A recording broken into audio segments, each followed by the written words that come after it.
Hey, hey. What's going on, everybody? You excited? Heck yeah. All right, we're going to talk about the future of social media. We're going to give the people some time to get in. Calgary, how are we looking? We got about 20 people in the chat.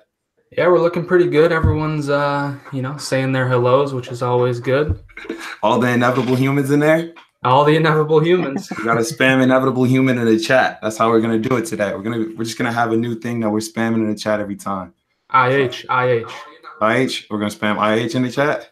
That's how we're going to do it today. All right, cool. So to kick things off, I'm getting feedback from someone.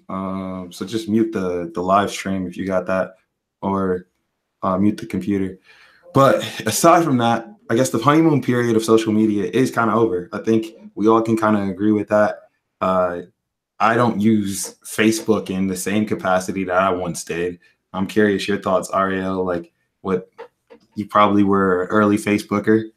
I was, yeah. I was actually in a sorority in college, and I was like one of the first people in the sorority to be using it, and it kind of caught on fire, kind of shortly after. So I like to say that I was an early user, yes. What it describe like kind of like Facebook in its early days? Was it something you enjoyed? Why did you use it? So I actually had friends who were using it because they were Ivy League kids, and I went to LSU, so I went to a state college. So I knew about it, but I couldn't get into it yet. And so by the time it did roll around to some of the non-Ivy Leagues, and it hit LSU, Louisiana State, where I went to school, I was kind of just wanting to see it because I knew some people who were already on it, and the hype was starting to build. I didn't really think it was that cool at first. I mean, I was just kind of like, I kind of felt obligated to just sign up for it. And everybody was talking about pokes at the time, and finding, people that you hadn't talked to in a while. And so, I kind of don't even really remember being that many people, in my network at first. It was just who all in the sorority was using it. And then maybe a few more houses down the row, okay, so-and-so, but it was all people that I still knew and could very easily talk to in person. So I don't know, it was kind of a novel thing, I guess, in the beginning. And then, throughout the course of school, we started using it to post party pics and kind of see what people were up to on the weekend. And I have definitely since deleted those. But it was kind of yeah, who's doing stuff? The most people with the coolest party pics were obviously really having fun. Totally. And it's funny, when you think about it now, when I think about Facebook, back then we were kind of oblivious to the whole concept of having a digital identity and owning your digital identity. And, we would post whatever. And now what's kind of popular is I know a lot of people who are going back and auditing their Facebook identity. So I was having a conversation with the gentleman, and he talked about every time he sees that, you're 5 years ago or 6 years ago or 8 years ago, he goes and he deletes that photo off Facebook because he doesn't want that there. And yeah. It's interesting. I mean, Calgary, what's your take on this? Yeah, I mean, I kind of remember the whole Red Solo Cup days where people, if you posted a Red Solo Cup, it was automatically made you, unjobless. People didn't want to hire people that, for some reason, a Red Solo Cup mean that, it was a bad thing. But personally, I was always a little bit skeptical myself. I did not hop on Facebook when all my friends were doing it. And looking back, I'm glad that I don't have, my whole childhood, all the awkward phases and all that, as photographs just sitting in an archive somewhere. How do you use social media today, man? Really business purposes. I think LinkedIn's phenomenal. In particular, I think Reddit, if we think about any of the social medias that'll, in their current iteration, that'll be around still looking how they do in 5-10 years, I think Reddit has that community element. The only thing is the culture can be a little in the community, it can be a little bit cutthroat there. They don't necessarily accept outsiders who aren't putting in the time in the comments and things like that. So I think Reddit's good as far as if you're trying to be entertained and be a part of a community. I wouldn't be shocked if Facebook or Twitter, started really looking to see, what can we copy from Reddit? Yeah, I think that's really interesting. I don't use Reddit because of pretty much exactly what you just said. I mean, for me, from a UI perspective, I just don't like the way it looks.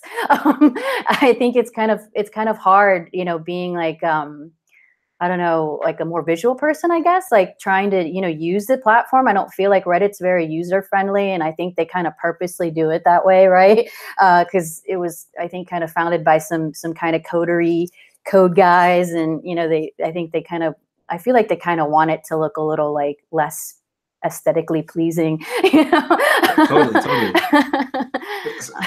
So it's kind of like we've got like the top social networks that dominate pretty much modern day social media thoughts. So, you got your Facebooks. And what's interesting about Facebook, if you take a second, Facebook's I think it's pretty much done. It's grown. Like it's not about growth of the network. I mean, I'm sure if you work at Facebook, that's not what you think. But I mean, what's the stats, Calgary? We've got 33% of what's the actual stat? Sorry, what was that, Q? So when it comes to Facebook, we were talking earlier and we talked about how within the United States and like other territories that are popular, they're pretty saturated. So like they can't grow anymore. And that's interesting to me because like 10 years ago, we didn't know a world where Facebook existed. Well, I think that's like 11 years. We didn't know a world where Facebook existed in the capacity that it does today in our lives. And what I mean by that is like 2 billion people monthly using Facebook. Like that's absurd. Like 2 billion people. There's only like 7. Yeah, it's 2.25. It's 2.25. Yep. Wow. So like there's 2.25 people on 2.25 billion people on social, or I mean, not on social media in total. It's just on Facebook alone, which is super fascinating. And that includes all of Facebook's properties. So they've got Instagram, they've got their core product, they've got WhatsApp, and then they've got a few other things, I believe, Messenger and etc. But I mean, Facebook's definitely doing its thing, and I think it'll be interesting to see what this looks like 10 years from now. Like, what's the consensus in the group on what do you think Facebook? Where does it go from here? It's got 2.2 billion people on the platform. Yeah, I mean, they've got a lot of problems to solve right now. You got a lot of the issues with bots. I think one of the next couple slides we're going to get into is, how many bots they're taking down off of Facebook and Twitter. Travis kind of brought this up in the comments down there. What's those conversations going to look like, and what's the role of social media in getting into these conversations and making sure that people aren't being abusive or whatever it is, but also still maintaining that free speech. So they got a lot of issues to solve. And is Facebook necessarily in the position to solve them? I don't know. It could be. Yeah. That Facebook needs to move on. Like maybe they leave it as a kind of a crappy stomping ground for people to just open up a news feed and be entertained and be sold to, while some other social media fills in those conversational roles, those community roles. Ariel, what's your take on that? I mean, you run Clarify. Yeah, I absolutely agree. So I have a social media startup, and I created it essentially, a year and a half ago, based on the things I felt were missing from social media platforms, exactly, including the community aspect, the privacy aspect, the trolling aspect. So much of what we see on, Facebook right now is just junk. I mean, like you said, it's just entertainment. I don't use it nearly as often as I did back in the day when I first signed up. And I only sign into it, out of like boredom, and it's usually just a few scrolls, and I'm just kind of like, onto the next social media platform, Instagram usually, because there's just nothing really to see there that even holds my attention anymore that long. I feel like, there's, like you said, platforms are going to start filling in those gaps. I miss the community days of old where, message boards and chat rooms, stuff that was kind of niche and really relevant and, useful. I don't find that in Facebook anymore.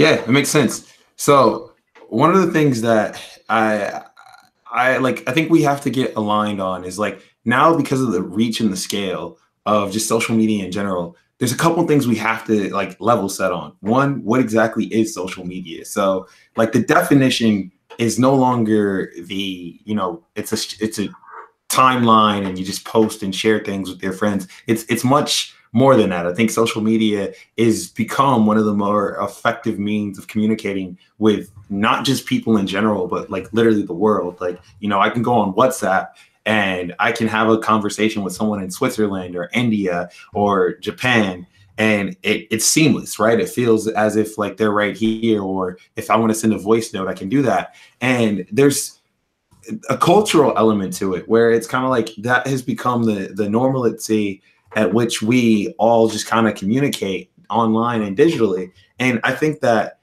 quite frankly, because people are all there, right, it has to have an impact on our psychological mind states and abilities. And we're seeing some of the early signs of this. But I guess, Ariel, like from your experience being a founder in the space, what do you like? What's the psychological breakdown? Like, what are you seeing, and why are people more apt to leave the platform to go to something smaller versus be where everybody's at? Well, I still don't think it's really completely gotten there, right? I mean, because everybody, like you mentioned, whatever that stat was, like 2.3 billion people, right, are already on Facebook. And so, it really just becomes, well, if you are going to go to a smaller platform or a startup platform, you're kind of starting from scratch, right? I mean, you're kind of talking to like no one sometimes, right? So, I mean, or just a much smaller group. And so I think that, the mind shift is still something that people are having kind of a hard time, grasping, because we're just all so used to being on Facebook or having that huge audience there. So I think it's kind of the opposite. I think that as much as we all complain about it, we all still, that even me, I mean, I'll still get on there, and I think that it's just going to take some time before people eventually kind of feel the tug, and kind of what comes first is what I'm always trying to figure out is the chicken or the egg. Like, how do you get people over?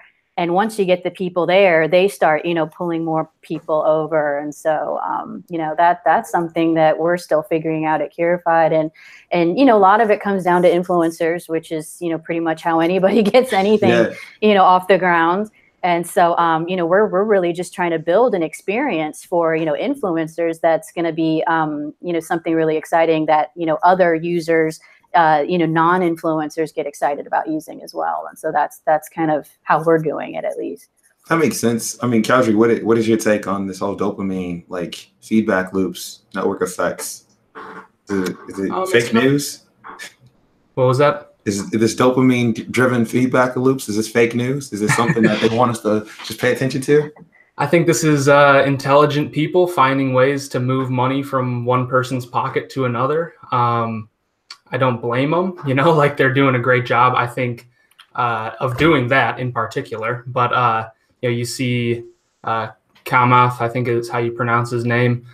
A lot of the developers don't realize the power of the algorithms that they've created, and they're starting to realize, oh shit, like what did we do here? We've kind of created a beast that we have to start reeling back in. I think to Ariel's point of influencers, where I definitely had an interesting time. The influencer economy, what was that at 10, 20 years ago? You kind of this was created out of nowhere, really, where we just kind of follow people who have influence. And some of those influencers are using it for good. Other people are just, they're posting content for us to just sit there and kind of consume on our couches and be lazy and don't do anything. So I think the influencer economy it's budding. I hope that I like what Ariel is doing. I hope that a lot of influencers can kind of hop over there and make some interesting experiences and really, start using these million people audiences they have for social change, for better good, So I think that there's I agree with you, Ryan, and I also agree with you, Ariel. I think that there's a lot to be said with the influencer, But I also think that like sometimes the influencers, they don't like, it's probably easier to be an influencer in 2012 than it is today. Why? Because there's less noise, and there was probably a bit more organic reach. And one of the things that you didn't have a lot of was bots, right? So we're starting to see these fake accounts like just grow rapidly. And you probably have a fake version of you that you don't even know about, but somebody like you liked the tweet, and then like someone crawled that tweet, and then that crawler then stole your identity, and now you're selling like some fake news somewhere in some part of the world, and you're only notified of it until it impacts your day-to-day life. And there was an article in the New York Times called The Follower Factory that gives a really, really prescient take of this whole dilemma. And they walked down the path of documenting and exploring, what the fake bot looks like on the internet, but then who that actual person is in real life. And do they know that they're being impersonated by not even a being, but like an artificial binary bits of code, right? That's literally what it is at its core. What's your take, Ariel? Like fake accounts? Oh man, yeah. So that was definitely a concern for us. Kind of looking at different types of influencers, and let's see how many followers they have, and they have like 500,000, 1 million followers, and you go look, and it's like all these really kind of fake looking things, So it definitely kind of it dampens the credibility, right, of what is an influencer. Oh, you want to jump in? I could butt in real quick. So sure. Your point about, you click on somebody's account, and one of the first things that you notice is, okay, how many followers do they have? What's their influence? And we're at the point where it's just fake influence. Like there's a lot of people just buying influence. You see it a lot with politicians who don't really have anything to say, that they want to show people, oh, this is how many are following. Now, so Kanye West, he came up with this idea, and I know a lot of people think he's kind of a jackass, but basically he had this idea that, Instagram, Twitter, Facebook, they should just get rid of the count of followers. You can still have, the algorithm still will favor their content over others. That'll still, the amount of people following them will still, it's not just the Wild West anymore, but there's definitely a psychological component to us going to someone's page and seeing how many people are following this person, and the more people that are following them, we tend to give that person more credibility. We tend to believe what they're saying a bit more. Let's say you get rid of that, now it's all about who the real will survive. The cream rises to the top, in my opinion.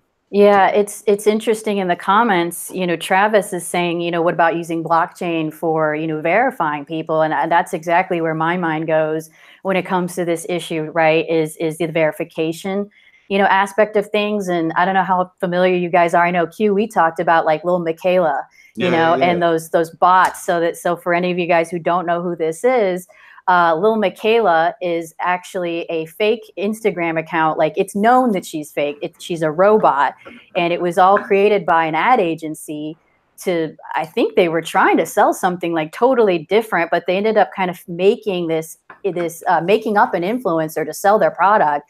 And what ended up happening is that influencer they made up just like totally became like her own product and brand. And so she's got 1.5 million followers, and this is essentially a cartoon, right, Q? I mean, I think it's just CGI or something that they've used. Yeah. Is this a political ad? Oh my God, is it?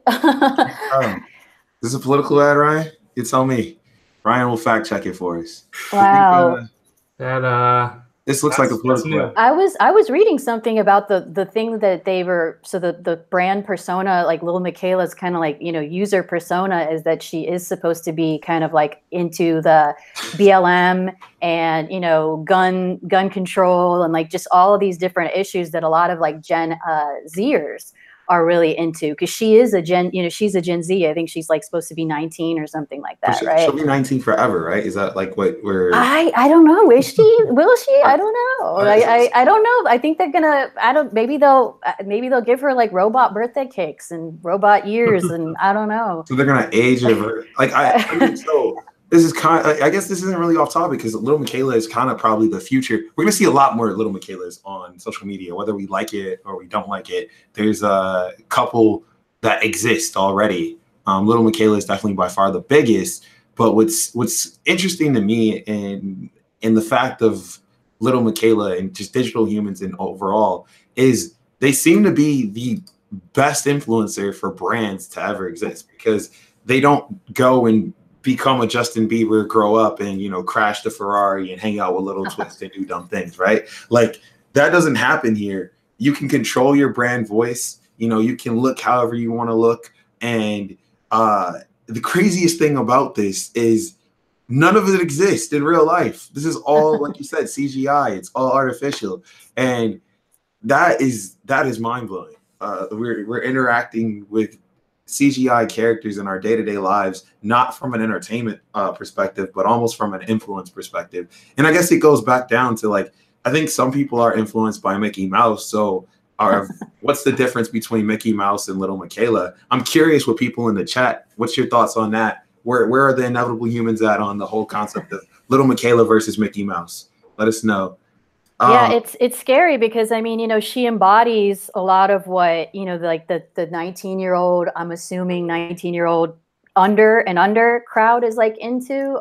You know, she speaks to that totally Gen Z thing. And so I'm scared that they look to her, right, as an influencer. I mean, I follow her because actually her story and the other two robots that she's friends with, little Blocko and Bermuda, there's like this sort of funny love triangle actually going on between them. And it's actually just a really entertaining, for me anyway, story to follow, like the breakups and who's getting with who now. And like, you know, it's actually, they're kind of creating almost like a little Instagram soap opera actually around the characters, which, you know, makes it kind of entertaining. I mean, you know, for somebody like me, I mean, what Little Michaela's doing obviously isn't going to influence like my life, I don't think, you know, but so, I am kind of interested in the drama, you know, that they're creating around her, which is weird and kind of a new form of entertainment.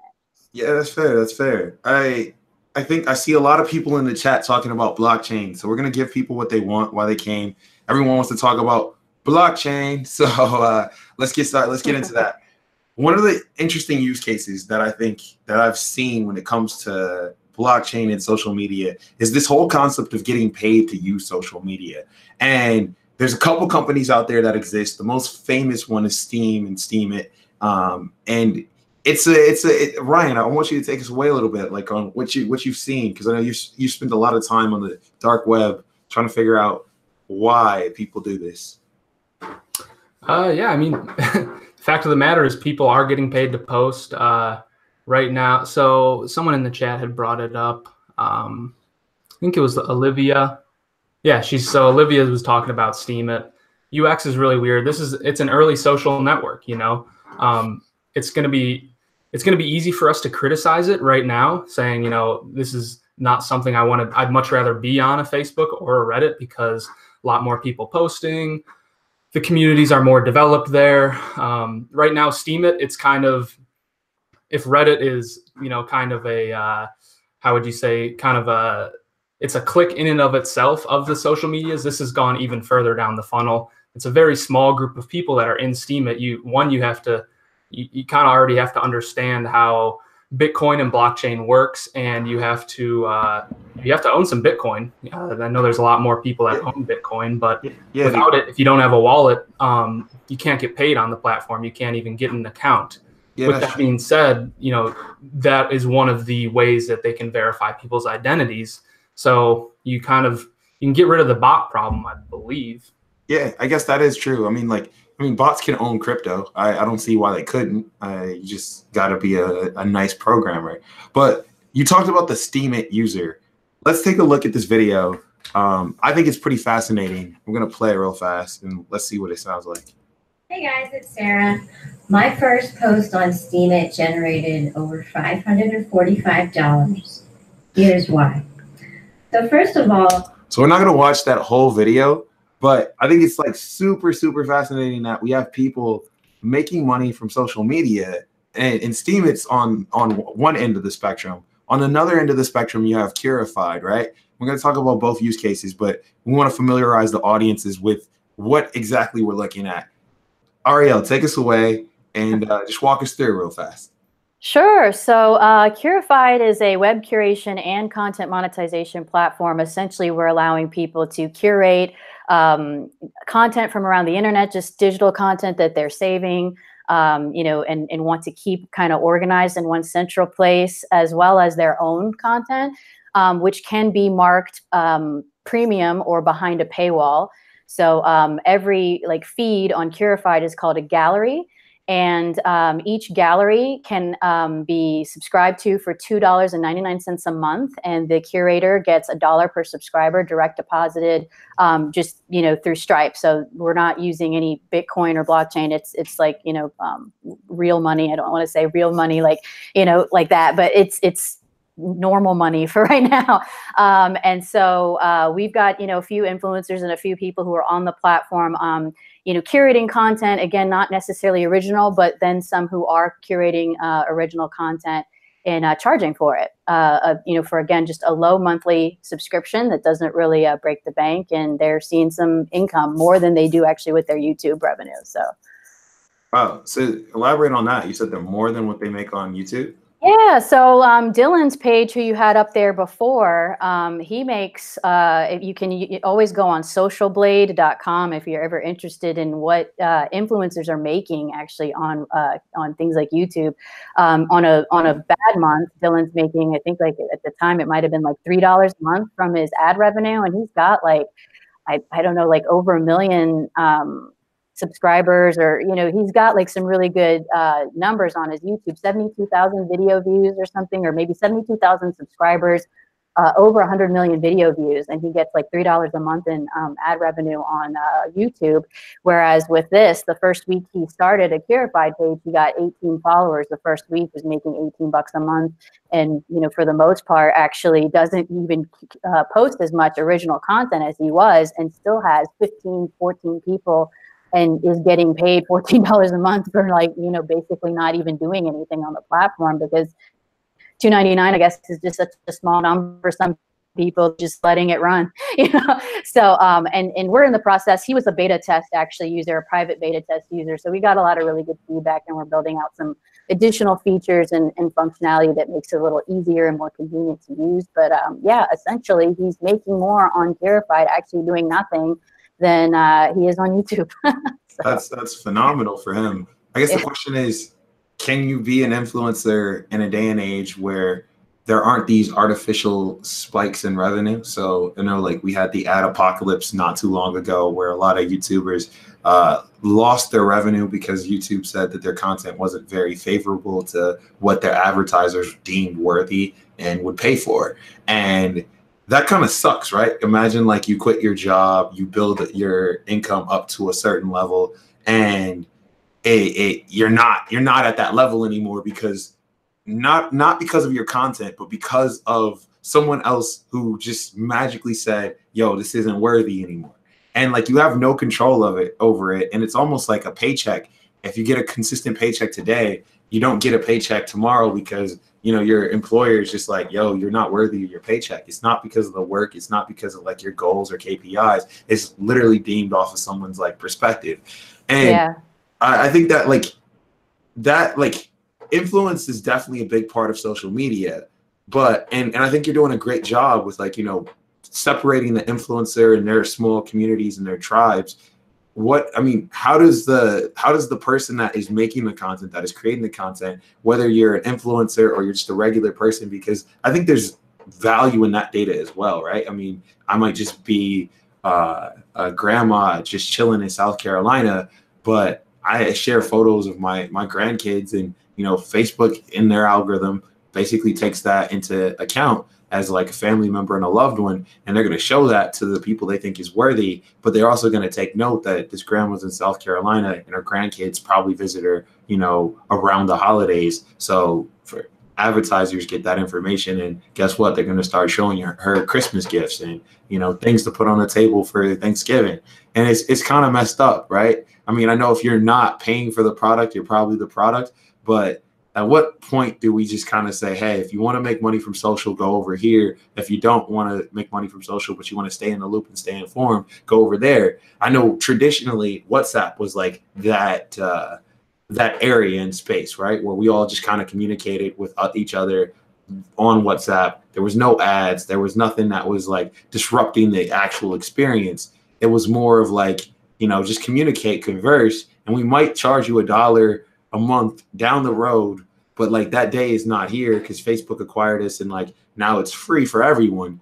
What, like, where do people go? Like, what's the next WhatsApp? I heard that WhatsApp is going to start charging people money to or not charging people money. They're going to start charging advertisers money to show ads to people on what was once a ad-free platform.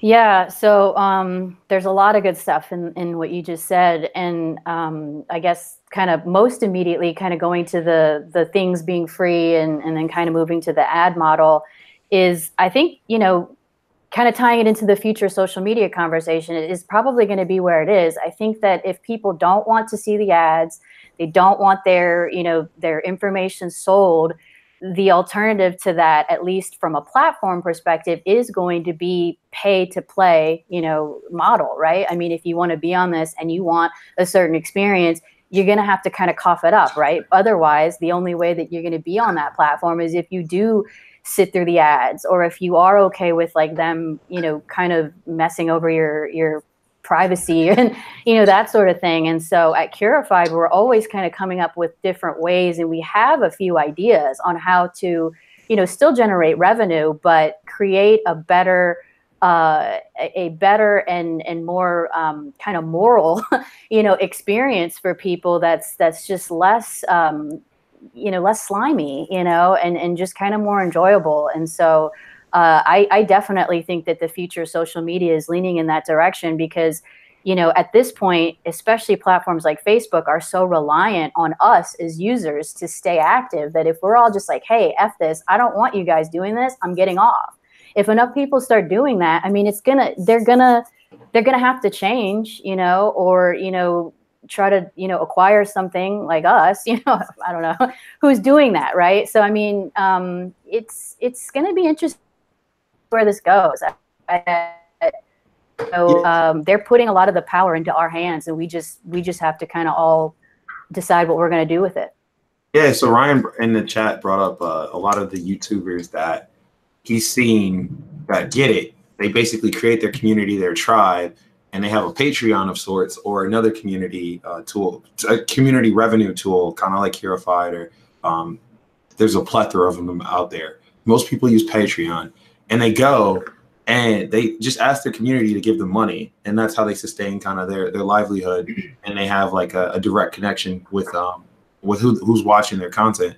Calgary, what's up? Do you think that you think it's possible at all and or necessary to look at, you know, social media? At first it was social, right? Yeah. The media aspect of it, the entertainment, the videos, the artwork, it kind of came secondary. I mean, I remember I think the heyday of Facebook was back when people were on there just saying, all right, going to Burger King, you know, who loves Burger King, like that. I remember those days. And, you know, so do you think it's necessary that we split the communication side of Facebook and the entertainment side, so that we have kind of two distinct places, so that, you know, you have a Curified where, you know, you go and you can consume an artist's content, but you're not necessarily going to interact with that person. But then there's the WhatsApp, the chat room area where you go and it's distinctly for that reason. Because, you know,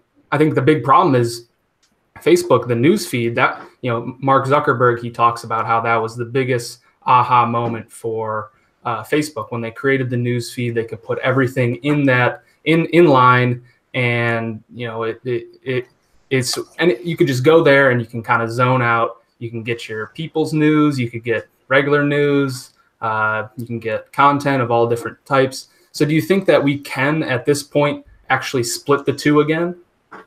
I think so. We're at the precipice of that actually happening. When you see, like, Facebook has a service called Facebook Watch, I believe it is, and they've got like let's see, I'm gonna search it. Gonna like get interactive, leave the slides alone, and just kind of go rogue. So yeah, they have this platform. It's called Facebook Watch. I don't want anybody hacking my Facebook, so whatever you see here, don't send me no spam links. But like, this is like the separation of like kind of like, and like I've never used this. I just know of it. But it's kind of interesting where they're saying, here's the entertainment for you, top videos for you. It's kind of like YouTube, and they're like Too Smooth, and it's gonna be some dance videos. This guy's kind of like, you know, imitating Michael Jackson's Thriller. We've got a video of Action Bronson and Pete Rosenberg, and they're doing their thing. We got some Kanye-like visuals. Oh, it's Drake. And then we've got like all this stuff, right? Like this reminds me of a never-ending loop of just keeping one on the platform. It's entertainment. And it's interesting. Like, where do you go from here? Like, do they start competing with Netflix then? And so we go to Facebook Watch to like watch the latest, you know, Stranger Things. Like, I mean, that might actually happen given that Facebook and Netflix are going to have to compete with Disney, right? Like, I think that's a very out there theory, but like, what's stopping Facebook Watch from integrating with Netflix? Netflix's whole model is permeated on, you know, adding or basically accessing Netflix anywhere, right? Like I can access Netflix on my iPhone, my Android, my TV, my watch. It's agnostic, right? And it's an interesting theory, Ryan, like to just make Facebook have its own entertainment portal, like what we see here, and then like have Facebook core just be like, you know, everything that you and your friends get into. But I think the problem with Facebook for me is I think they've siloed off their users a bit too much now. And I think anyone at Facebook probably would just disagree with this here because they're doing something right. They've got 2.2 or 2.3, almost 2.3 billion users. Like that's crazy. And that's monthly. So they're doing something right. But I almost feel like the people I know that use Facebook are not the people that are, you know, the influencers that are going out there and like, you know, on top of the Verge culture. It's more of like, I'm using Facebook as a secondary distraction from everyday life. That's kind of exactly where I'm at with this. And I'm like you, I have seen the Facebook Watch, like I know it exists, but I've never actually like clicked into it myself, and kind of seeing it behind you like that, Q, is kind of interesting because, you know, you think about something like Netflix, which was definitely created for it to be kind of a sit down and watch for a long time and be entertained for, you know, potentially your entire weekend without like getting versus something like this, which all those videos, Q, I mean, how long are those things? Like 3 minutes long, right? I mean, none of them are very long at all. And so, you know, it's kind of like, what's the value of this? Why do I want to spend 3 minutes of my life watching that Hollywood sign behind you blow up? Like, I mean, or the Michael Jackson guy, or some Kim Kardashian on Ellen. I mean, most of the stuff, like you said, is exactly that. It's just to do something when you're bored. And I think they've capitalized on that really well because they're such short videos. I'm probably only bored for 2 minutes at work and will watch that thing and then get right back to work, right? So, I mean, I'm not watching like a feature length, you know, show necessarily when I'm bored scrolling through Facebook, right? So, I mean, I think that they figured out, you know, kind of how and why people are on Facebook, and they're creating content that matches that short span. You're bored. Look at this Michael Jackson guy or this chick getting scared. I don't know what's about to happen with her, but you know, like that looks kind of suggestive now. So yeah, you know, it's just like, who knows, right? I don't know what Facebook's plan is for kind of grasping people with like the longer attention span thing, but you know, it's entertaining, I guess. You know, it'll be interesting. You bring up a good point too.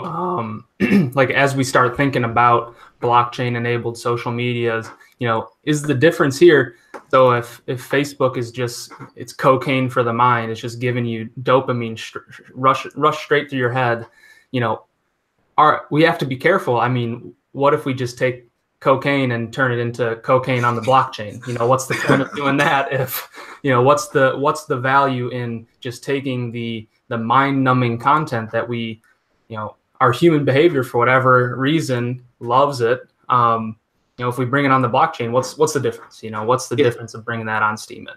Yeah, so that's a great point. I think Steemit, for the people that haven't seen it, I'll pull it up really quick, and then I want to talk about a newer platform that just emerged. It's called Flip and Pick. But before we get there, oh wow, Yeah. Y'all don't hack my Steam it. I'm actually logged into my account. Yes, I actually check out. If I talk about something, we probably have an account on it. But yeah, this is interesting, right? So we're gonna let's just go through Steam it. We went through Facebook Watch. We're just gonna have some fun here. We're in life, so there's got some stuff in photography and mindset. Let's take a look at this. So this person has made $195 or Steam it or Steam tokens. That's what it's called, Steam. They've made 195 Steam tokens. The crazy thing about that, so it's not $195, but Steam, when we type in the token to USD, we'll see what the actual conversion rate. It's about 81 cents. So I'll take that, Ryan. So yeah, I mean, would you take that? You down with getting 158 Steam it? What's your thoughts? That sounds pretty nice to me. For an article, I mean, like for this article, right? Like this seems like they just sharing their life story and they made $100 off of it. And what's pretty interesting right now, Olivia brought it up in the comments, and it's actually been a pretty big problem on Steam it right now, is that you have a lot of people just gaming the system, where they'll just, I don't know, for whatever reason, there's a problem where you can just upvote your own thing like upwards of 10 times. And so the problem is you have a lot of people who are just, they're in the comments, they're dropping a comment, and they're getting a lot of people to just upvote it. And it's basically, they're taking advantage of what the system is right now. And I don't know. I don't know the full details of it. There's a couple posts in just the trending Steam it line where they're kind of talking about how really what the problem is right now. I wish I had read a bit more on it. No. I mean, Steam it. So I've taken a quick a deep dive here, and as a content creator, I'm always down to like make money. One of the things that has kept me off the platform, just in general, is the whole concept of none of this stuff looks appealing. Like, I don't want my brand up here with like a bunch of like, I mean, I'm not gonna call them scammers, but it's not high quality content, right? And there's two ways to look at that. You could say, okay, Q, it's not high quality content. If you get on there, you'll probably dominate. But like, do you want to be the Michael Jordan in the D League, or do you want to be the Michael Jordan in the NBA? Like, I would prefer to be Michael Jordan in the NBA, not in the D League, because you're just not going to get the notoriety, and you're still going to work as hard to get, a tenth of that, the recognition. And you might make some money today, but I think that's short-term thinking, right? Like long-term, Steam it needs to have quality creators if they want to be around 10, 15 years from now. And cocaine on the blockchain, that people are really, really, really hyped about your phrases, Ryan. So we're on the blockchain, y'all. This is the cocaine that they currently got out there. If you think that Halloween Horror Winners is worth $8, you can get that type of something here. Yeah, I mean, with Facebook, if Facebook is actually doing something with blockchain, that we all know. We don't know exactly what it is. They've been moving some high-profile people from their team on over to different things. Let's see. They launched a new team dedicated to the blockchain that happened earlier this year. David Marcus of Messenger is the person that they assigned to run it. And I mean, Messenger is a very, very big product. That's how we all converse today. If you use Facebook or you use anything really connected to Facebook, you kind of have to be on Messenger. They force you to be on it. You don't even get the message, through Facebook anymore, like what we once were able to do when we first started using it. Now, that's a pretty big telltale sign that Facebook might actually have some cocaine on the blockchain that they're cooking. Like that's facts. What that cocaine looks like, that's what everyone's kind of figuring. That's what everyone is trying to discover. Like, what is the value of having this this integrity intact of, not only your social posts, but also your identity. And there's a company called Flip and Pick. Now, they're making the blockchain kind of do what it do for them, and they've done an ICO like most blockchain powered companies or Bitcoin crypto companies that exist today, and they've got 2 million both in crypto like Ethereum. That's what their token raises on, and they've also done a little bit of cash like a traditional like seed VC round.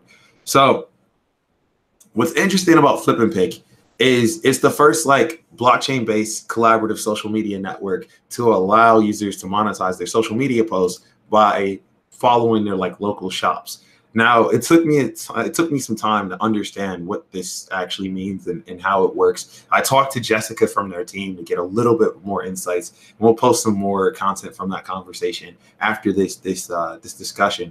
But in a nutshell, let's say Ariel has a bakery, and you want people to take photos of the food at your bakery, take photos in your bakery, and when they do that, and those photos get engagement. Basically, you would be, patronizing them, and with the token, so they would be getting kind of paid to do it. Now, the problem with stuff like this is we've kind of seen it on the exercise regime with Sweatcoin. You can incentivize people with tokens and give them all types of coins, but if your coins have no monetary value in the real world, what's the point? Like, I think Sweatcoin's a dope idea, but I can't use my sweat coins for anything in real life.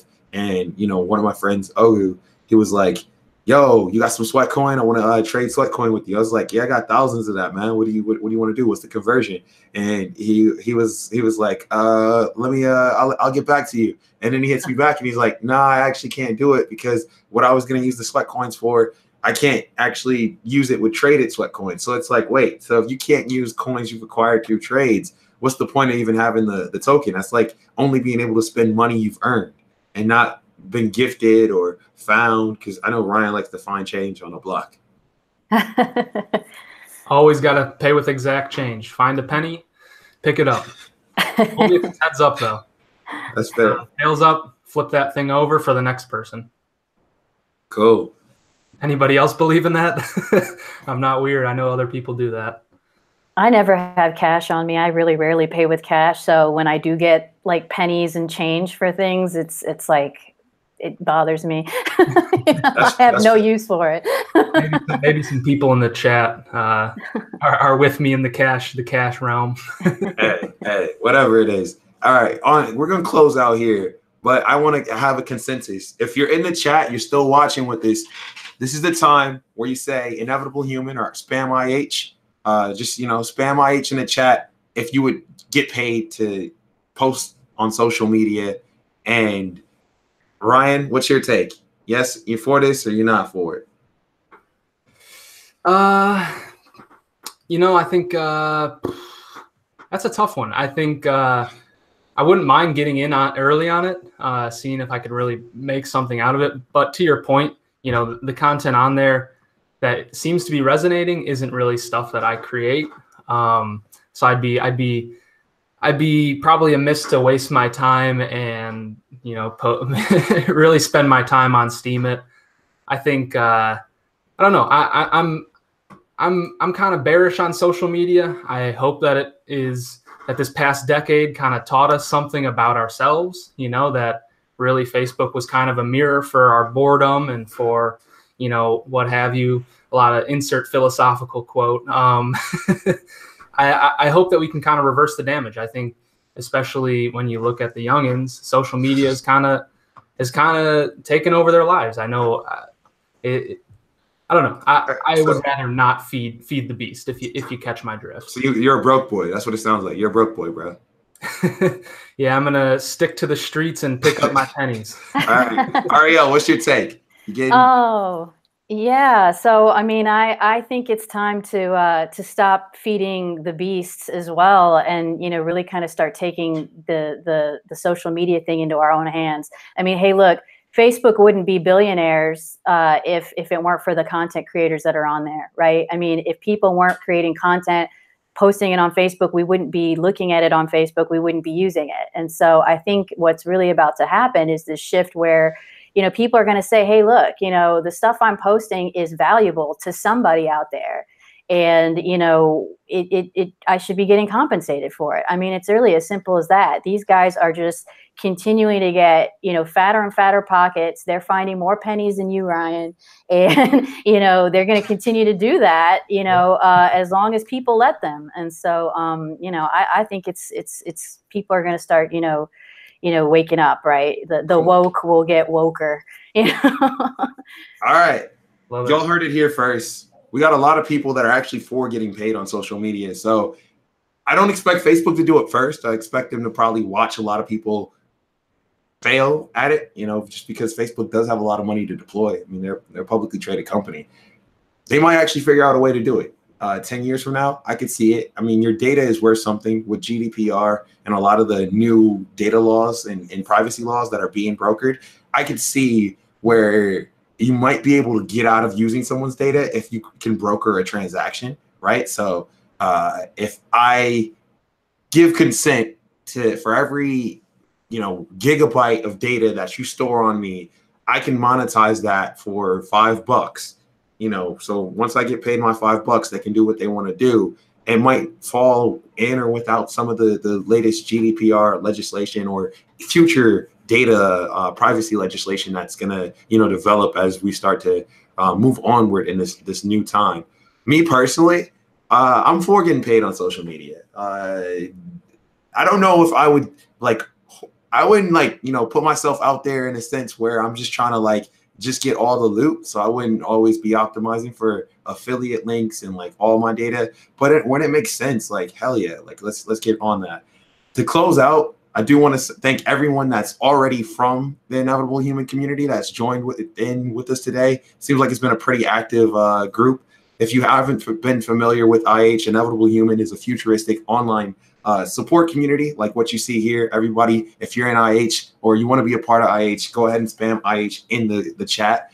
And we are futurists. What I mean by that is that we think about the future, where things are today and where they're going. And we try to take the data and make the best guess on where we're going. Today, we're talking about the future of social media. People that are thinking about that now and they're influencers, they will fare well than some of the influencers that are on social media and getting these massive contracts, but not even fulfilling the contracts, right? Because they don't want to do it. I saw something about Lucas Sabat, the fashion idol. He was paid to wear some Snapchat glasses, and it just didn't work out for him, right? Had he been in IH and saw that you could get paid just to be yourself on the internet, he probably wouldn't have caught that lawsuit.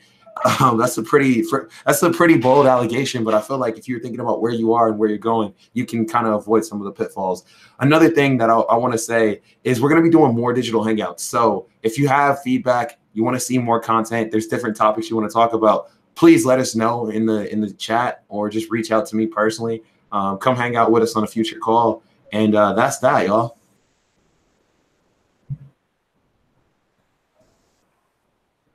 Cool. Awesome. Thanks, Q. Really cool. Thanks Love for this. joining us. All right, Caldry. Yeah, sorry, I got kicked out there for a sec. Oh man, I guess the block don't love you no more, man. You a broke boy. I guess not. All right, My y'all. YouTube fans love me though, right, guys? One.